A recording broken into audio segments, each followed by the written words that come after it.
Alhamdulillah. Ini ada beberapa pertanyaan berhubungan dengan Lailatul Qadar, Ustaz. Berapa banyak? Ada 3 kayaknya sih. Satu, Khair, masalah insyaallah. tanda-tandanya, apakah ada hujan sebelum malam itu, apakah waktunya selepas maghrib dan sebelum subuh, apakah Ya. paginya kita bisa tahu semalam Lailatul Qadar dengan pandangan matahari, Ya. seperti itu, Ustaz. Oh, ada satu Baik. lagi, Ustaz, masalah Lailatul Qadar ini, yaitu apakah malam Lailatul Qadar ini dinamakan Qadar karena bisa mengubah takdir seseorang, yaitu seperti Baik. kata Nabi, doa seseorang Sallallahu bisa alaihi. mengubah takdir, panjang umurnya, sehat kesehatan badannya, dan seterusnya. Baik.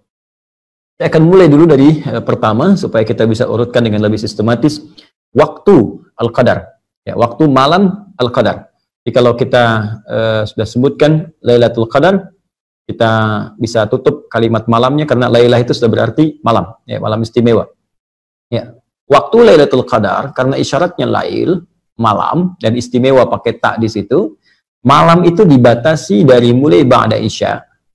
Ya. Jadi kalau di Indonesia sekarang misalnya ba'da isya 7:30 lah, dengan sunnahnya taruhlah misalnya jam 8 ya.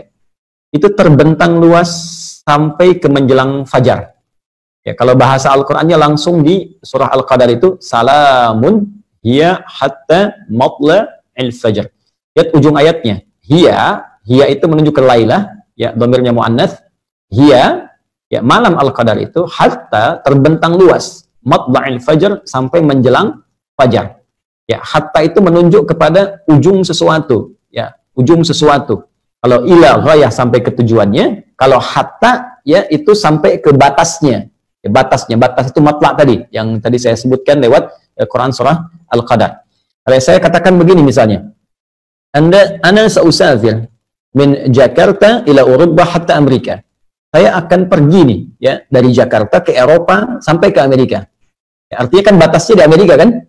Ya, kalau saya katakan ila misalnya, ila itu sampai ke tempatnya, ke tujuannya. Ya, misalnya ke New York misalnya kan, sampai ke New Yorknya, itu menggunakan ila, pas tempatnya. Tapi kalau kita gunakan hatta, sampai di batasnya. Nah, apa batas dari fajar itu, matla'il fajar, itu ada yang menyebutkan sahar, waktu singkat menjelang fajar. Ya, sekitar 15 sampai 25 menitan lah sebelum fajar. Jadi kalau di Indonesia fajarnya sekarang jam 4 misalnya lewat 33, ya maka kurang lebih jam 4.15 lah ya. 4.15 itu sudah sahar. Ya, sahar. Jamaknya disebut ashar. Ya, ashar ini disebut oleh Al-Quran sebagai waktu terbaik untuk istighfar. Ya, itu ada di Quran surah ke-51 ayat ke-18. Ya, wabil ashari hum yastaghfirun. Ada orang-orang yang mereka itu biasa istighfar di waktu sahar. Nah, orang yang biasa istighfar, minta ampunan kepada Allah di waktu sahar, itu nanti akan dikumpulkan dengan 4 golongan utama yang disebutkan di Quran surah Ali Imran, surah ketiga. Ayat ke-17, ya paling kiri sebelah atas di mushaf. As-sabirina, was-sadiqina, wal-qanitina, wal-munfiqina, wal-mustaghfirina bil ashar.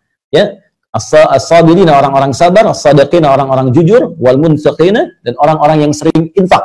Ya, wal-qanitin sebelumnya orang-orang yang khusyuk dalam salat itu akan sesurga dengan orang-orang yang sering istighfar di waktu sahar. Jadi ada yang membatasi matla' itu awal mula akan muncul fajar, jadi berakhirnya waktu sahar. Ya, sahar 15 menit, 20 menit sebelum waktu tibanya fajar, ya. Kemudian dibentangkan ke belakang, lail, dari ba'da isya. Jadi sebetulnya luas. Ya, dari jam 8 ke atas lah, sampai terus kalau waktu Indonesia 4/4. Itu luas. Tapi kalau Anda ingin mengambil esensi yang paling bagus, saat-saat mustajab, itu memang tengah malam. Ya, di atas jam 2, kan? Ada jam 1, jam 2, jam 3, itu yang mustajab. Itu yang disebutkan di hadis Nabi, kunci hadisnya. Dan golongan pertama yang menerima dari Nabi itu 30 orang, sahabat utama. Hampir semua sahabat utama, Abu Bakar As-Siddiq, Umar bin Khattab, Utsman bin Affan, Ali bin Abi Thalib, radhiyallahu alaihim jami'an, itu meriwayatkan hadis ini. Ya, sampai-sampai ada kalimat yang sangat indah gitu. Allah menyampaikan kepada hamba-hambanya, siapa yang meminta, aku akan kabulkan. Ya, siapa memohon, aku berikan. Wa man istaghfara li ghafartulah. Siapa yang minta ampun, aku ampuni. Itu yang dikejar. Karena itu Nabi SAW, para sahabat, radhiyallahu alaihim, orang-orang soleh zaman-zaman dulu sampai ke sekarang, itu menghidupkan malamnya, khususnya untuk mengejar puncak-puncaknya. Ya, di puncaknya lagi dikejar. Jadi dari ba'da isya itu, mereka terus baca Quran, ada yang sholat, nggak berhenti tuh rata-rata. Ada sebagian orang-orang, termasuk di masa sekarang, ya kita pada umumnya, itu mengejar puncaknya saja. Di umumnya kan ba'da isya, tarawih, istirahat kan, bangun lagi malamnya. Ya orang dulu itu banyak istirahat di siangnya, sehingga malamnya bisa hidup sampai dengan ke ujungnya. Jadi kalau kita katakan kembali ke Al-Quran, ditanya, Ustadz, kapan waktu Al-Qadar itu, malam Al-Qadar tepatnya, kembalikan pada keterangan Al-Quran, terbentang dari malam itu, ya ma ba'dal isya, dari setelah isya itu sampai ke menjelang fajar. Jadi kalau Anda ingin mendapat kesempatan luas dapat malam Al-Qadar, cara paling gampang adalah jangan tinggalkan malamnya. Ya, khususnya di 10 malam terakhir itu, usahakan tuh ada yang bangun aja. Ya, entah itu jam 10-nya, jam 12-nya, entah jam 1-nya, jam 2-nya, di sela-sela itu Anda usahakan ibadah. Ya, khususnya di ujung-ujung akhir itu. Dari fase jam 2 ke jam 3 ke jam 4 sesuai dengan waktu subuhnya masing-masing. Di dalam 10 malam terakhir usahakan di setiap waktu ini Anda bangun, Anda ibadah di situ, walaupun mungkin hanya 5 menit saja, 10 menit saja, ya sebagai harapan mendapatkan satu di malam itu. Bahkan ada rumus dari ulama yang lebih dahsyat lagi. Kalau memang sama sekali ya kita nggak ingin ketinggalan dapat malam Al-Qadar, ingin dapat waktu itu, maka gampangnya setiap malam Ramadan dari awal pertama sampai terakhir jangan ketinggalan. Karena malam terakhir, 10 terakhir itu kan peluang besar. Tapi boleh jadi dia datang di awal Ramadan, pertengahan atau akhirnya. Karena itu bagi kita yang menyiapkan malam-malam terakhir, cara paling gampang kalau ingin dapat, jangan tinggalkan setiap malamnya, batas akhirnya setidaknya menjelang fajar, bisa 10-25 menit sebelum fajar. Ini waktunya, ya, terkait dengan, ya, Ustadz, apakah tanda malam Al-Qadar bisa diamati, gitu kan? Yes. Baik. Tanda Al-Qadar yang tersebar dalam referensi hadis-hadis Nabi SAW, khususnya di hadis Muslim, itu tidak memberikan tanda di awal, tapi lebih kepada tanda di akhir. Ya, tanda di awal yang saya maksudkan waktu menjelangnya, itu nggak ada yang spesifik. Nabi pernah bermimpi, Sallallahu Alaihi Wasallam, ya, bermimpi ditampakkan oleh Allah malam Al-Qadar. Ya, terus keadaan setelahnya Nabi sedang dalam keadaan salat, tahiyat, ketika salam nampak lumpur, jadi di keningnya. Ya, lumpur ini nampak karena begini, di zaman Nabi itu kan masjidnya itu masih terbatas, alasnya masih tanah, kan? Kemudian tiang-tiangnya pelepah kurma, atapnya itu dari daun-daun kurma. Jadi kalau memang hujan ya hujan, bocor basah. Nah, jadi ketika hujan itu basah, pasti orang sholat itu ini kotor, ya bagian atasnya kotor. Gitu. Kalau panas ya panas. Ada sebagian sahabat yang sampai menghamparkan kayak sapu tangan untuk bisa menahan panasnya saat sujud. Anda bisa bayangkan dalam kondisi seperti itu masih semangat menunaikan sholat. Ya, ini dalil kebolehan perempuan pakai mukena, walaupun ada sedikit ya yang menghalangi dengan keningnya. Ini bukan penghalang sebetulnya, yang mukena itu. Ya, ini disampaikan dalam satu riwayat tadi yang sahabat menghamparkan semacam sapu tangan untuk bisa menjembatani dengan tanah. Ini diambil oleh para ulama kebolehan mukena, ya, walaupun akan lebih bagus kalau dibuka sehingga ini bisa nempel, tapi kalau tertutup tidak sengaja karena batas yang kecil, tidak ada masalah, termasuk kebolehan dalil menggunakan sajadah. Nah, poinnya ketika Nabi SAW bangun, itu oleh Allah dibuat gaib, dibuat lupa. Ya, waktunya kapan? Malam keberapakah? Apakah pertama, kedua, terakhir? Oleh Allah Subhanahu wa Ta'ala dibuat lupa. Tapi tanda itu masih nampak. Saya kata Nabi SAW itu tampak di kening saya itu ada lumpur. Nah, yang paling menarik, ketika ada satu waktu keesokan harinya, ya, itu Nabi SAW sholat dengan sahabat subuh-subuh, begitu salam teman-teman, Assalamualaikum warahmatullahi wabarakatuh, dan salam terlihatlah di kening Nabi itu ada lumpur. Maka sahabat baru menyadari, Allah, tadi malam Al-Qadar ya. Ya, tadi malam Al-Qadar, tadi malam Lailatul Qadar gitu kan. Nah, dari sini ada yang sebagian mengambil ya kesimpulan bahwa itu ditandai dengan hujan sebelumnya, gitu kan? Tandai dengan apa? Tapi sesungguhnya nggak ada narasi seperti itu. Ya, narasi-narasi yang disampaikan tanda kebanyakan setelahnya. Ya, bisa ada hujan, bisa cuaca cerah, bisa jadi karena mungkin peristiwa spesifik pada zaman Nabi saja pada saat itu keadaannya mungkin hujan, ya. Boleh jadi di masa-masa yang berbeda mungkin tidak hujan.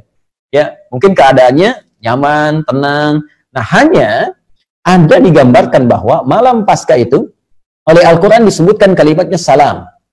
Salam, tenang, damai. Nah, ini, jadi ada feel ya yang diberikan ke dalam perasaan kita. Jadi kata Allah tuh, feeling kita di hati tuh malam ini kok beda ya. Salamun. Lihat di surah Al-Qadar di ujung ayatnya. Salamun hiya hatta matla fajr. Salamun. Malam itu begitu tenang, damai. Jadi ada suasana satu malam yang terasa bagi sementara orang itu kok enak banget ya. Ibadahnya enak, nyaman, berdoa tuh kayak khusyuk gitu. Nah, itu ada yang menyebutkan dari sini itu tanda yang diberikan oleh Allah ke dalam jiwa kita. Ya. Baik, dan keesokan harinya itu digambarkan suasana alam. Ini kalau ini benar riwayatnya ya. Lebih tenang, kemudian nggak terlalu mendung, nggak terlalu terang, kelihatan tumbuh-tumbuhan tuh sejuk, gitu kan? Kayak habis bersujud, kayak habis wah tenang kan. Kenapa digambarkan begitu tenang? Karena di Al-Qur'an disebutkan riwayat ya dalam firman Allah Subhanahu wa taala bahwa malaikat turun semua. Tanazzalul malaikatu waruhu fiha. Allahu akbar. Ya, ruh itu kan malaikat Jibril. Malaikat Jibril itu tugasnya selesai ketika Nabi wafat untuk memberikan wahyu. Tapi hanya satu kali dalam setahun turun. Ya, dalam malam Al-Qadar. Tugasnya selesai, hanya setahun sekali turun di malam Al-Qadar. Tanazzalul malaikatu waruhu fiha. Di malaikat saking dahsyatnya malam Al-Qadar, semua malaikat turun. Termasuk Jibril. Ya, malaikat itu jamak dari kata malakun. Kalau malakun satu. Ya, mahadza basyara. Ya, in hadza illa malakun karim. Kata orang-orang sosialita yang kumpul di masa Nabi Yusuf, yang ini sih bukan manusia, ini malaikat yang nyamar jadi manusia. Satu orang malakun. Kalau banyak itu malaikat. Jadi saking padatnya bumi, itu malaikat turun. Saya punya bejana nih, ini kan kalau ini pot ya. Kalau ini saya kosongkan, teman-teman. Saya isi 1-2 kelereng. Saya goyang-goyang jadi bunyi kan? Kan? Tapi kalau saya isi penuh kelerengnya, semua sini. Saya goyang-goyang ini diam kan? Nggak ada suara. Nah, ini yang diisyaratkan oleh para ulama, saking turunnya banyak malaikat, padat keadaan bumi, sampai-sampai keadaan alam tuh begitu tenang. Berisik nggak ada, angin berisik tuh nggak ada, ya ribut-ribut nggak ada. Teduh, kenapa? Banyak malaikat yang turun. Nah, maka ada yang mengartikan, kalau Anda di malam Ramadan terasa ada ketenangan tersendiri, dan alam keadaan tenang, kayaknya sejuk, maka cepat bergegas untuk ibadah malamnya. Boleh jadi itu malam Al-Qadar. Besoknya nanti tandanya akan tampak, alam yang sejuk, ya nggak terlalu terik, bulan nampak juga indah, matahari terbitnya juga kayak tenang gitu. Nah, itu feel-nya bisa berbeda satu dengan yang lainnya. Tapi kalau ingin dapat secara singkat, gampang. Setiap malam Ramadan, ibadah aja. Nanti salah satunya akan terasa kenikmatannya. Kira-kira seperti itu, Mas Ridho. Allah Ta'ala a'lam bishawab.